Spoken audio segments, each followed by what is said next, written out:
But enough about us. The focus of today's seminar is why it's important to find your online audience post-COVID-19.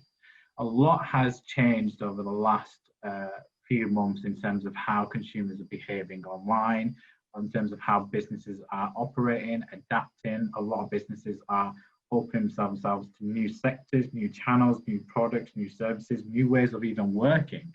We're all now networking online right now and trying to communicate through video.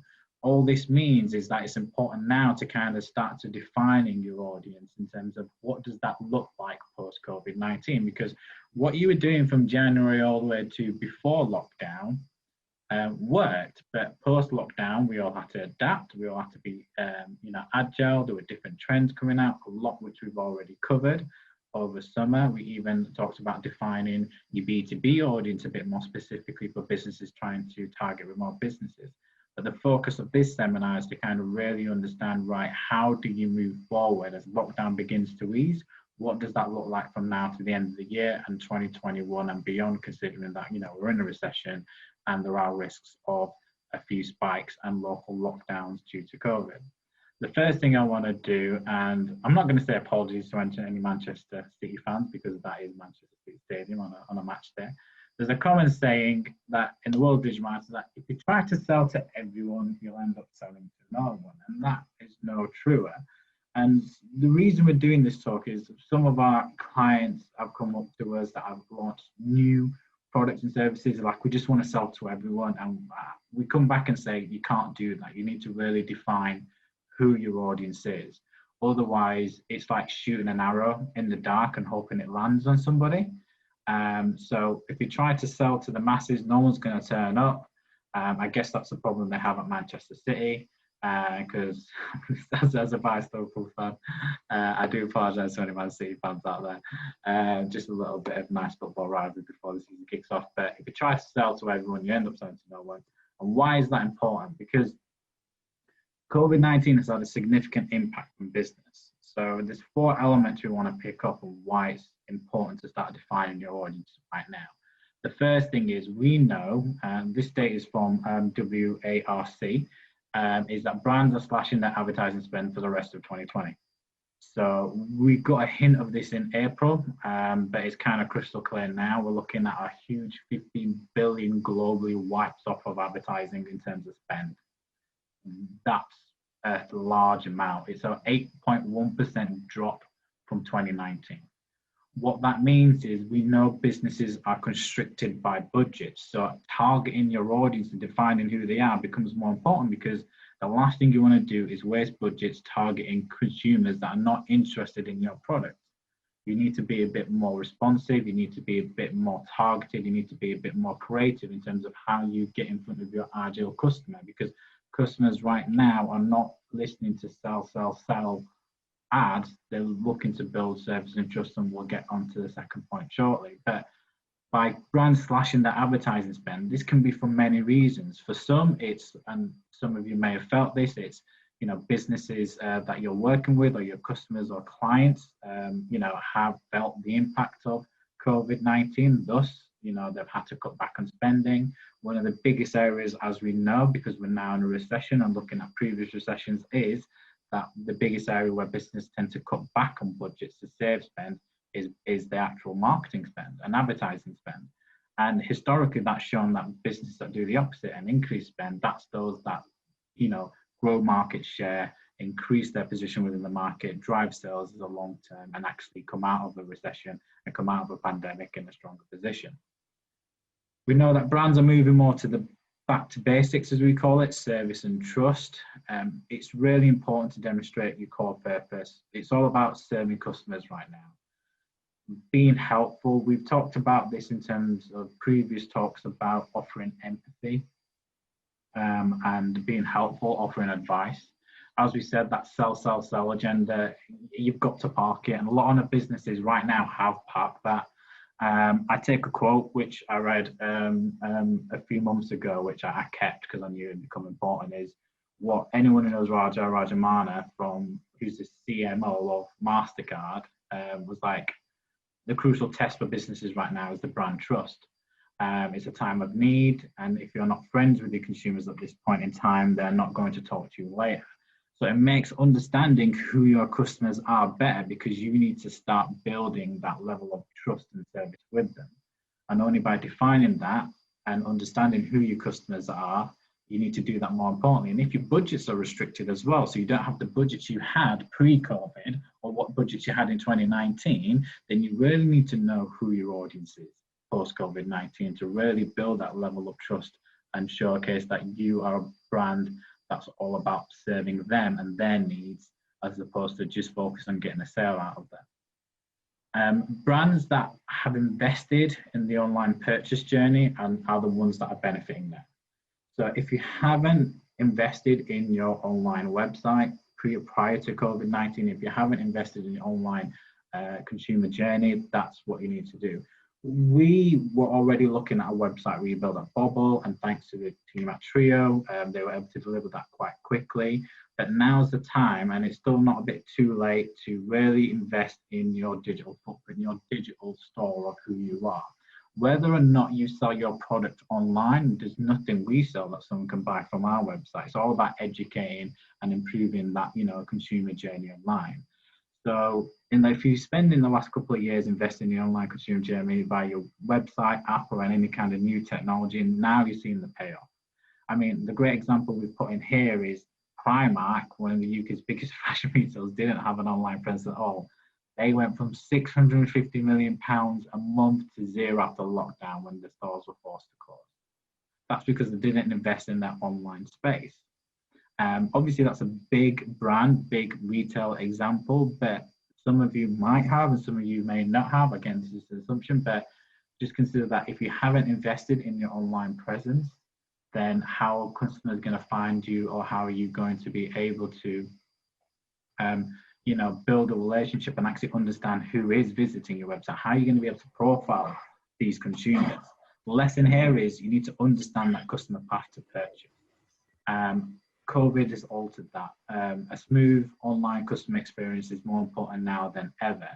And when you create that online customer experience, that's when you can start extracting the most valuable data and insights you can, which is understanding who is on that customer experience on your website. And then finally, creativity, innovation, and agility is the way of life. If you're embracing an agile culture of innovation, it's a great thing right now. As we mentioned, we're an agile digital marketing agency. It's something we've embraced for over 2 years as how the way we work. What we're seeing is brands are finding new ways to work. Decisions and work elements are being done a lot faster. But the lessons are that, brands are learning now that consumers will set the way of working across the industry in the coming months. What this means is consumers are going to set the trends, whether it's purchasing online in terms of how they work. So if you were a business that sold through a store or directly, then they're going to be less likely to come into a store over the next few months or the next 12 to 18 months as things return back to normal. Then you need to make sure you're adapting and investing in the online consumer journey. So you need to look at how consumers are working, what trends are they setting within the market space, because consumers dictate expense and expenditure in terms of buying patterns and behaviours.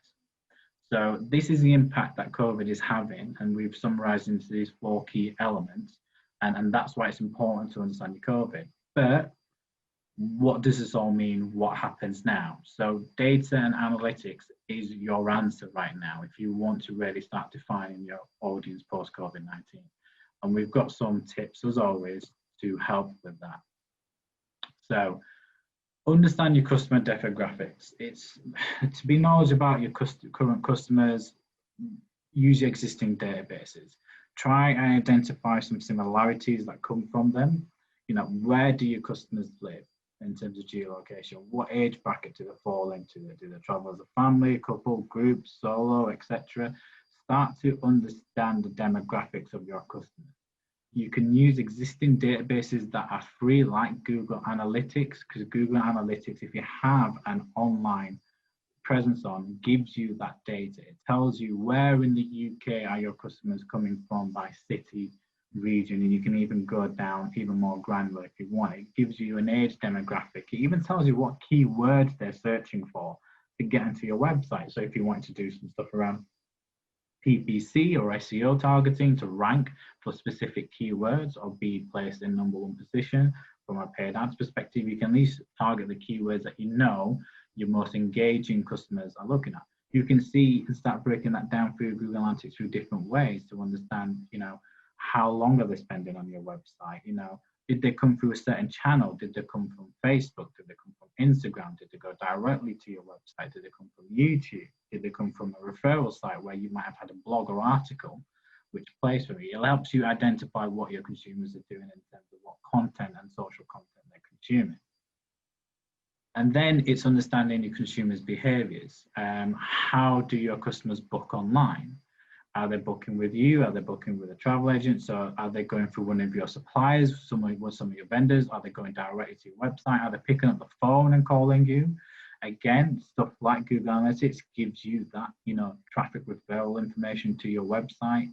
You should be monitoring your social media activity to see what content works and leading people to the website right now. Look at what likes and positive comments you're getting, how many shares posts they're getting. Look at what kind of products they're viewing on your website. And, are they leaving customer reviews, etc. Start to build a picture of the channels that your customers are using and start accessing information in terms of what inspires them to take that action on your website, or whether that action is a purchase, whether access is a lead form. We at Bobble, we use Global Web Index, and we've used Global Web Index to highlight a lot of data and stats over the last few months, and it's quite important.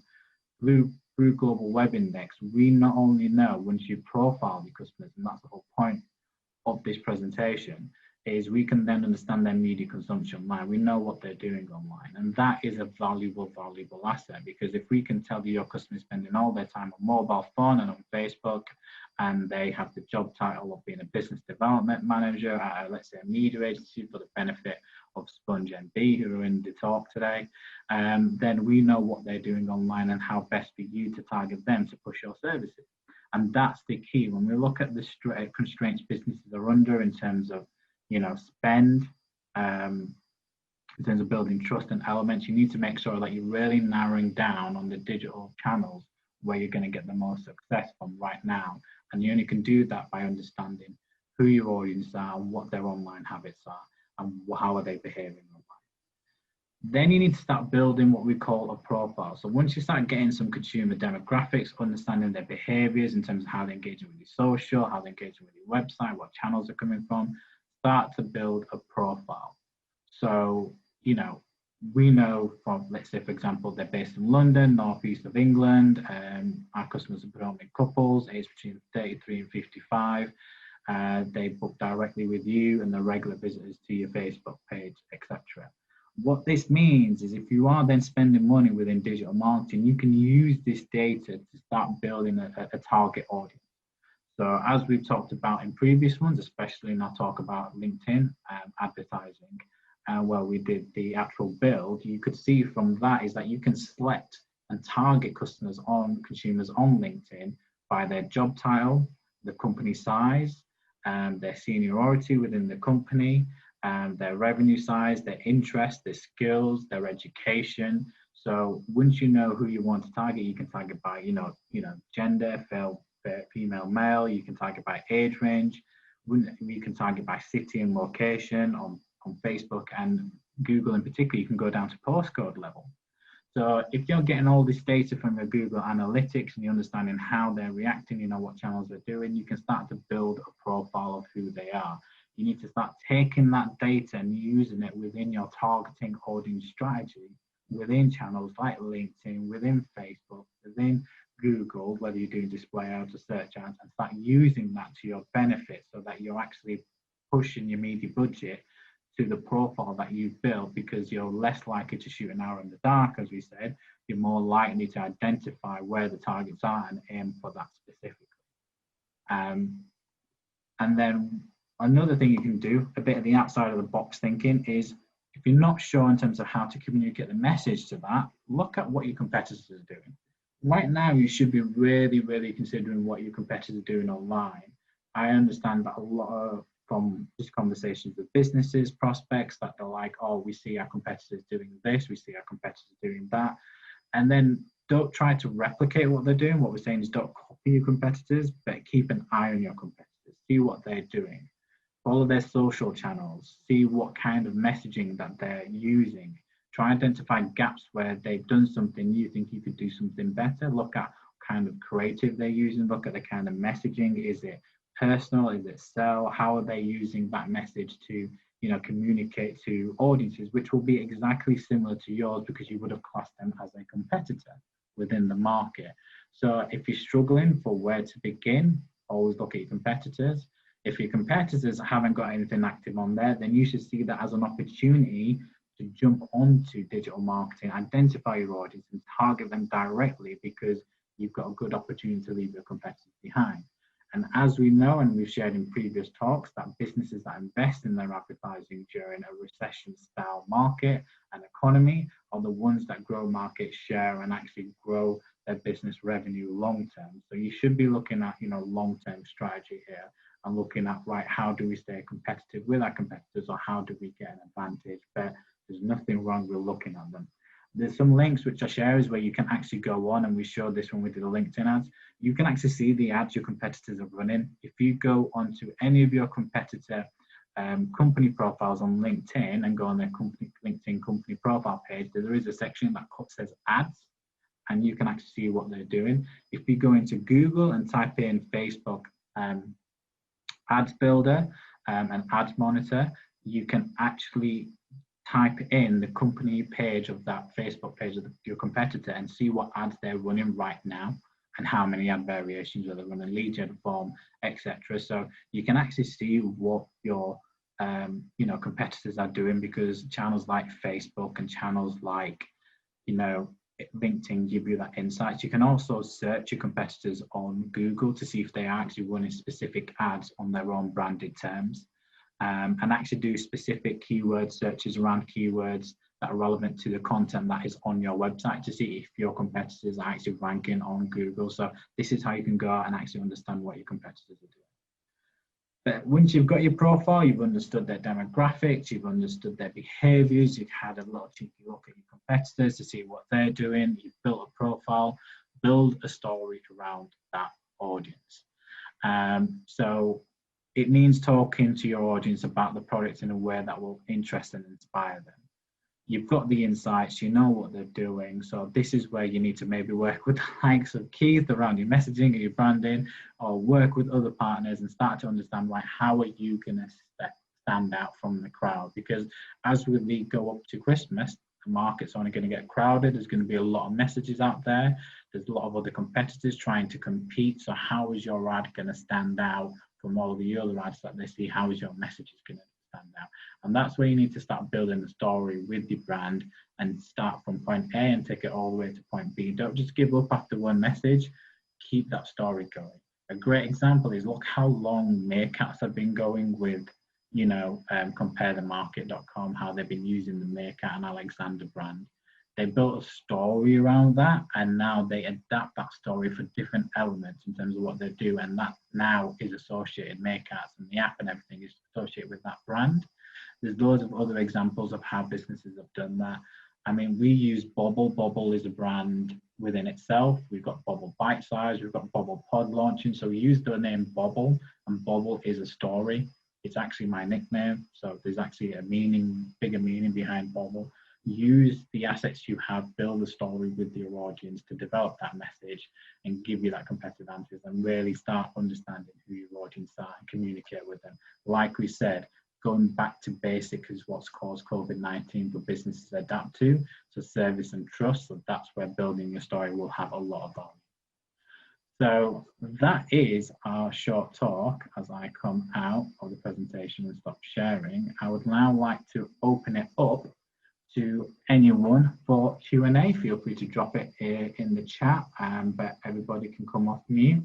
And if anyone has any specific questions, I'll be more than happy to go through it. I'm just going to assume that I did a really great job. But does anyone have any specific questions about what I said or any of the stats?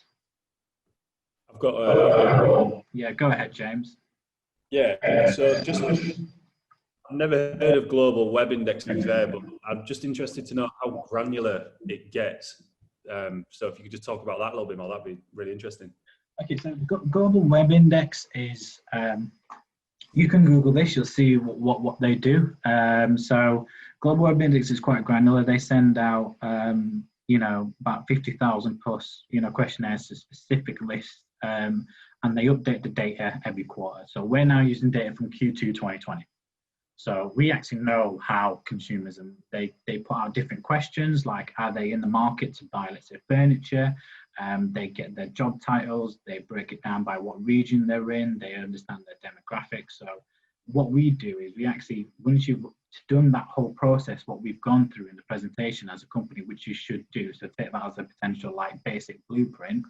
When you build that profile, we take that, we put it in global web index, and then we can say, right, your audience index higher because they spend more time on LinkedIn and YouTube.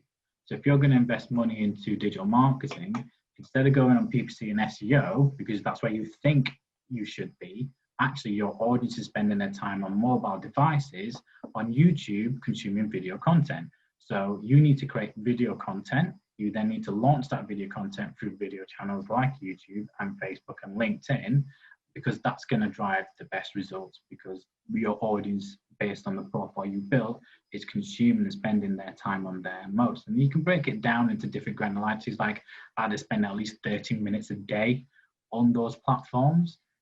What kind of content they're consuming? What are they doing on social media? Are they there to buy? If they're on Google, what are they there to do? Are they searching for products to buy or engage with businesses? You can look at, seniority. So you can say, I only want to look at, I only want to look at business development directors in the marketing and advertising sector. So what we do is we break that down, and Global Web Index allows us to do that. But we actually have data across Europe, Middle East, and Africa, because one of our clients and international clients operates there. So it's just taking what this process is to the next level, which is basically helping you identify where to spend your money most effectively, and which channels to identify from a channel strategy point of view in terms of digital. Yeah, perfect. Cheers. Nice one. Yeah. Do you have any other questions around anything we've just gone through? All right. I'm going to call it there. So that means it's a really, really good job. I'm just going to share a couple more bits of information just from the presentation, just as a FYI. So I'm going to go back to share. So our next event for Bobble Bitesize is the 7th. We think that's the perfect time to start talking about seasonal advertising. So top tips for the coming seasonal period, where we'll be giving you advice and tips of what to do. We do have some guest speakers lined up after that for November, where they will have our very own Keith from Loveday Media. We're also going to have a Nush from Burnley in December. If you want to be a guest speaker, we tend to do 1 to 2 events a month. But also, most excitingly, we're launching our Bobble Pod, episode 1, brand social responsibility, as part of Leeds Digital Festival on Tuesday 29th. Starts at 10 a.m. It's a 40-minute podcast that will be streamed live. All the content will be shared up afterwards. It's going to be myself, Claire Daniels at Trio Media, Keith at Loveday, and Anush from Burnley will be the panel every month. This will be a monthly podcast that will run from now for as long as we can, and we're really excited to be launching it. Details to sign up to that, again, it's free, will be shared in the email following up. And last but not least, if you want a free digital strategy and get insights in terms of what we just talked about, or you just need some more help in helping you understand how to define your audience online, then feel to reach out to us directly. Email me at manfred.singavolger.com or call me on my mobile, or just visit our website or connect with me on LinkedIn. Right, that is our Bobble Bitesize. I'd like to thank everyone who took the time out to attend today. I'll be sharing out those people that were registered attended in terms of their information, so do connect with them. I hope you've all taken some information from everyone else from the chat. So do connect, do build relationships. I've heard a number of stories from this where people have had businesses and created, long-term relationships. So that's what it's all about. from our perspective, we get to share some good quality content, talk about some really important issues that are relevant right now. Do visit our website to view all historical events that we've done, because there's a lot of topics on there where we talked about Google, LinkedIn, social, lead generation, etc. And a lot of recent trends and tips around COVID-19. And so if you do get 10-15 minutes, again, each talk is around about 15-20 minutes with a Q&A on our YouTube link. So we do advise you to go on there. Thanks again, and everybody have a great rest of the week, and we hope to see you at the Bobble Pod on the 29th, and then hopefully for Bobble Bitesize next month.